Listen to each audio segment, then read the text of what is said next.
Hey everyone, welcome back to the channel. My name is Sankalp and you're watching Chasing Whereabouts. So ये है last part Berlin series का और हमने last video में cover किया था Berlin tower, Berliner Dom and museum island और इस पार्ट में लेट्स सी हम क्या कवर करने वाले हैं।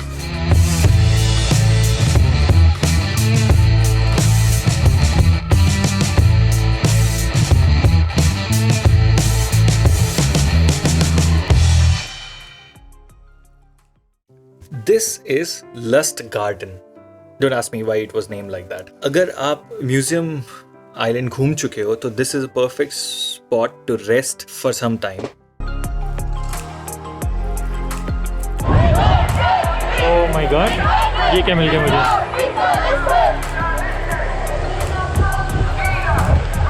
इसी टाइप की रैली निकली हुई है और मैं सबवे में खा रहा था। मैं जल्दी से भाग के आया कि मैं ये रिकॉर्ड कर लेता हूँ। ये है जर्मनी की रैली एंड इंडिया की तो बताने की बात नहीं है। एक छोटा सा डे टूर, मैं बर्ड लेके जो ई स्कूटर होती है वो लेके राइक्सटैग जा रहा था। बीच में मुझे ये यूनिवर्सिटी दिख गई, हम्बोल्ट यूनिवर्सिटी, और ये बिल्डिंग बहुत अच्छी लग रही थी तो मैं रुक के इसकी फ़ोटोज़ क्लिक करने लगा। एंड ये है सराउंडिंग मेरी, ये हम्बोल्ट यूनिवर्सिटी है। देन उसकी पैरेलल में उसकी एक्सटेंशन एंड देन रोड के उस तरफ भी सेम यूनिवर्सिटी है। अब मैं वापस जाऊंगा राइक्सटैग की तरफ। सो राइक्सटैग मेरा लेफ्ट हैंड साइड है, सो अब मैं लेफ्ट हैंड साइड जाऊंगा राइक्सटैग की तरफ। So see you at Reichstag then. Humboldt University is regarded as one of the most prestigious universities in Europe and one of the top schools in the world for arts and humanities. Since it first opened its door, 29 Nobel Prize winners have been educated here. And yes, of course, the architecture of the building is stunning and आपको बहुत मस्त pictures मिल जाएगी यहाँ पे। After covering this, I started walking towards Reichstag and it was hardly 15-minute walk Humboldt University से Reichstag के लिए, and उसके बीच में मेरे को लगभग around 5 to 10 souvenir shops दिख गई थी. So that's why I wanted to cover quickly about the souvenirs if you are interested to buy souvenirs in Berlin. And yes, अभी तक मैं जर्मनी में Frankfurt, Munich and Berlin is the third city जो मैं घूमने आया हूँ। And by far Berlin is the only place जहाँ पे सूवेनियर्स के शॉप बहुत सारे हैं। सीम्स लाइक कैपिटल है जर्मनी का, इसलिए इतना प्लान करके रखा है because every 100 steps there is a souvenir shop. So in case if you want to buy souvenirs, I would say कि अगर आपको फ्रिज मैग्नेट ख़रीदना है तो जो बर्लिन डोम है वहाँ पे स्टॉल्स लगे हुए हैं जहाँ पे आपको 3 फ्रिज मैग्नेट 5 यूरो के अंदर मिल जाए। If you want to by post card is रफली अराउंड 80 सेंट्स का एक पोस्ट कार्ड मिल रहा है। एंड देन अम्ब्रेला और ये सारी चीज़ें जो है 10 यूरो की है। This is Reichstag, the Berlin Parliament building.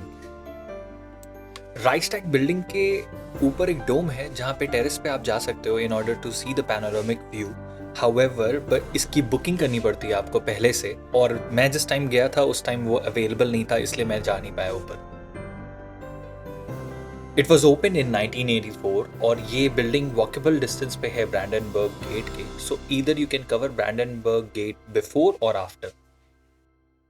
Next stop for me was Brandenburg gate. ये one of the most visited tourist spot है।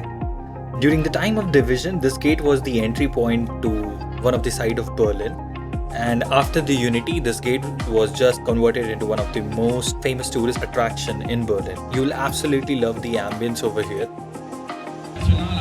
एंड जस्ट इसके अपोजिट है विक्ट्री कॉलम जो कि टीयर गार्डन जो है यहाँ का उसका है। इल्यूजन के शिकार हो गए हैं। जो मैंने दिखाया था वहाँ से ब्रांडनबर्ग गेट से कि जस्ट अपोजिट में विक्ट्री कॉलम है, वो दिखने में लग रहा था कि वॉकेबल है बट इट वाज 2 किलोमीटर्स और पैर में वापस से छाले आ गए चल के। सो और डिसअपॉइंटमेंट ये है कि ये इस साइड फेसिंग नहीं है, तो मेरे को और वापस से 500 मीटर चलना पड़ेगा just to get a good picture of the Victory Column. तो मैं आ गया विक्ट्री कॉलम पे, जो कि डियर गार्डन के सेंटर में है, and you can see the golden statue of the goddess here. Victory column के ऊपर जाने का कॉस्ट है 3.50 और इस समय बज रहे हैं शाम के 6 और मेरे पास टाइम कम है क्योंकि मेरे को जाना है होलोकॉस्ट मेमोरियल, जो कि सिर्फ 7 o'clock तक खुला रहता है। सो मैं इसको स्किप करने वाला हूँ और यहाँ से रफली अराउंड 30 मिनट्स की वॉक है।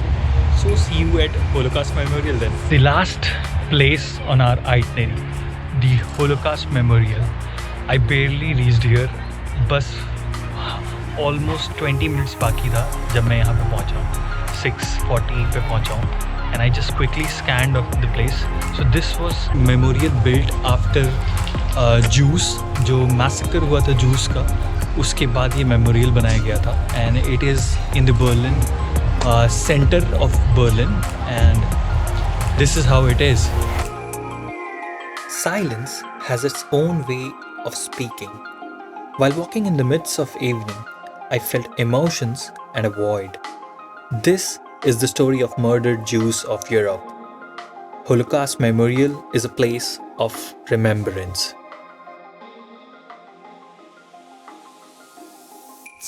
So this is the end of our Berlin trip, and those were all the places which you can visit in Berlin in a single day. So that's it for today, and if you haven't subscribed to our channel, don't forget to subscribe, and do let me know your thoughts in the comment box below. This is Sankalp signing off. See you next time. Bye.